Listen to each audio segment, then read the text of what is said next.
Il est 7h49, drôle d'époque avec vous, Éric Revel. Bonjour Éric. Bonjour Patrick, bonjour à tous. Drôle d'époque où on en arrive aujourd'hui en France à proposer une loi contre le voile des jeunes filles, des mineurs dans l'espace public, parce que c'est devenu en fait un problème, oui. Bien sûr.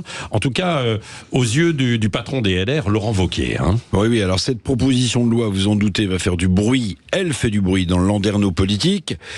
Le texte, s'il est voté, c'est une proposition de loi pour l'instant, compléterait en réalité la loi du 11 octobre 2010 qui interdit déjà la dissimulation du visage dans l'espace public. Bon, mais cette nouvelle disposition, en fait, viserait les parents directement. Elle inscrit noir sur blanc le fait qu'il est interdit à tout parent, qu'il serait interdit à tout parent d'imposer à sa fille mineure ou de l'autoriser à porter dans l'espace public une tenue destinée à dissimuler sa chevelure. Voilà, il n'y a pas d'autre référence à ce stade. Donc cette loi viendrait compléter une loi qui existe déjà mais qui n'est pas appliquée en réalité, celle de 2010. Ouais, et qui irait effectivement plus loin parce qu'il y a beaucoup de mesures comme l'interdiction par exemple du jeûne pour les moins de 16 ans. Vous dites aussi que, Éric Revel, Laurent Wauquiez fait un coup politique face au RN et à son adversaire chez les LR, j'ai nommé Bruno Retailleau. Oui, alors je ne remets pas en cause évidemment la volonté du patron du groupe LR à l'Assemblée nationale de taper du poing sur la table face au voilement des jeunes filles, mais évidemment il y a un message politique.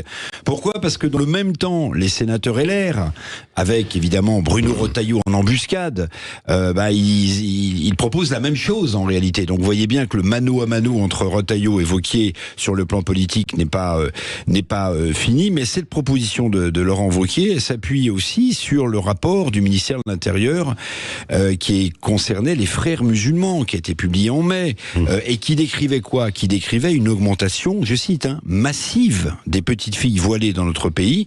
Et puis bien sûr, sur l'étude IFOP parue la semaine dernière, qui a fait couler beaucoup d'encre, je vais rappeler juste un chiffre de cette étude de l'IFOP, 44% des jeunes filles musulmanes de 15 à 24 ans portent aujourd'hui le voile, 44% contre 16% en 2003. C'est dire la progression.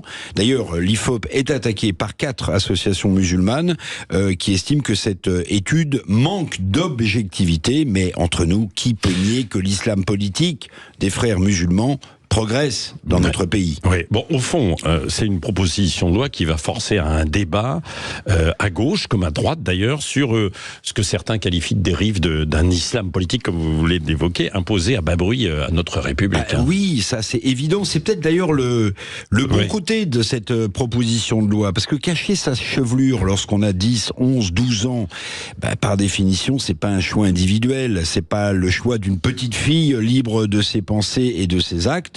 Bon, ces pratiques, globalement, elles remettent quoi ? Elles remettent en cause l'assimilation républicaine et les valeurs de notre nation. Alors vous dites débat gauche-droite, mais vous avez raison, parce que la gauche même se réveille. La question du voile, la question de l'immigration, Le Monde, journal de gauche, a publié un éditorial hier soir, et vous savez comment s'appelle cet éditorial ? Le titre : si la gauche veut regagner les classes populaires, elle ne peut plus faire l'impasse sur l'immigration. Tiens, c'est Le Monde qui publie cet édito. J'ai envie de dire alléluia, aveu que la gauche a perdu le peuple depuis longtemps par idéologie. Oui, c'est vrai. Et puis il y a eu ce sondage IFOP qui a révélé la progression d'un islamisme d'atmosphère qui a été très critiqué par une certaine gauche. Ce que vous disiez, justement. Non, mais ce que je veux dire par là, c'est que Elisabeth Lévy reviendra tout à l'heure à 8h08. Et puis nous en reparlerons, Éric Revel, si vous le voulez bien, tout à l'heure, dans le grand débrief à partir de 8h30. 8h15, 8h30, justement, votre invité politique, Jean-François Kelly. Bonjour Jean-François. Bonjour Patrick, c'est Agnès Pannier-Runacher, la députée du Pas-de-Calais, ancienne ministre de la Transition écologique. Tiens, je la ferai réagir à ce qu'a dit ce matin le président Emmanuel Macron, qui était chez nos confrères de RTL. Vous savez, il confirme la transformation du service militaire universel en service national, on va dire nouvelle forme, pour, dit-il, faire face à la menace volontaire, hybride, volontaire, attention. mais pour faire face à la menace la transformation de notre armée hybride que mèneraient les Russes contre l'Europe. Est-ce que cette priorité militaire du chef de l'État, est-ce qu'elle ne va pas à l'encontre, au hasard, de la nécessaire transformation écologique du pays, puisque c'était la mission de l'ancienne ministre de la Transition écologique qui aujourd'hui publie dans les Échos avec d'autres députés un appel à lancer, vous savez, la PPE, la programmation pluriannuelle de l'énergie, qui reste toujours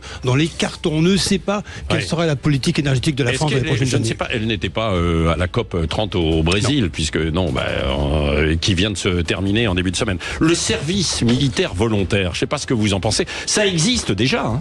Ça existe déjà. Vous allez voir les brochures des armées, vous regardez, c'est possible, ça se fait déjà, mais ça ne marche pas. Comme le service universel, évidemment, qui a été un échec cuisant.